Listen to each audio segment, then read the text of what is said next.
Propositional anthropology, the ontology of mankind and the meaning of human existence, is a foundational re-articulation of what it means to be human when scripture, not sentiment, not psychology, not biology, and not society is taken as the ground of all interpretation.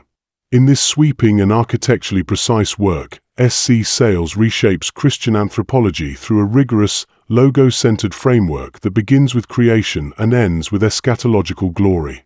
This is not merely a study of human nature but a full ontological account of mankind as creature, interpreter, covenant-bearer, and future participant in the renewed creation.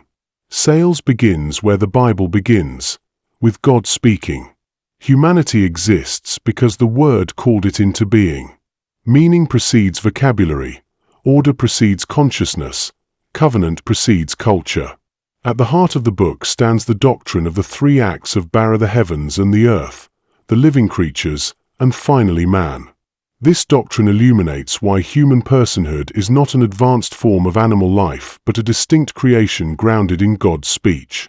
The human soul is formed in the third bara, a reality that establishes consciousness, judgment, moral agency, and the capacity for covenantal relation.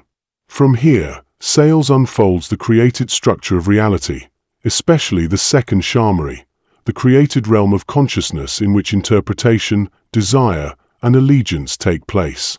Human perception is not neutral. It is covenantal. Man does not begin as an autonomous knower.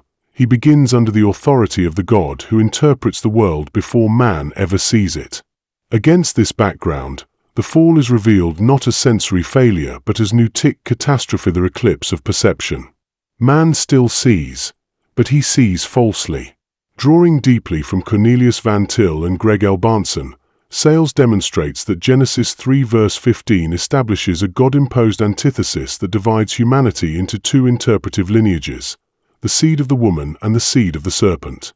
Every act of interpretation flows from this enmity. Neutrality is impossible because allegiance is inescapable. In one of the book's most penetrating cultural analyses, Sayles sets the biblical antithesis against the modern antithesis-erasing vision epitomized in John Lennon's Imagine. Its dream of peace abolishes heaven, hell, judgment, truth, and divine authority, dismantling precisely the structures God established for human meaning. Modern unity is revealed not as hope but as rebellion, the ancient lie of autonomy retold to a sentimental age. Propositional anthropology then widens into a comprehensive theological system, the unity of body and soul, the will as the inclination of love, language as covenantal judgment, society as the outflow of interpretive allegiance, death as separation without loss of identity, the intermediate state as conscious awaiting, the resurrection as the fulfillment of embodiment, and Christ as the archetype and telos of humanity. Every chapter is saturated with scripture, firmly located within the Reformed theological tradition, metaphysically precise, and relentlessly loyal to the absolute creator-creature distinction. The result is a full and coherent ontology of mankind created, fallen, interpreted, redeemed, and destined for glory.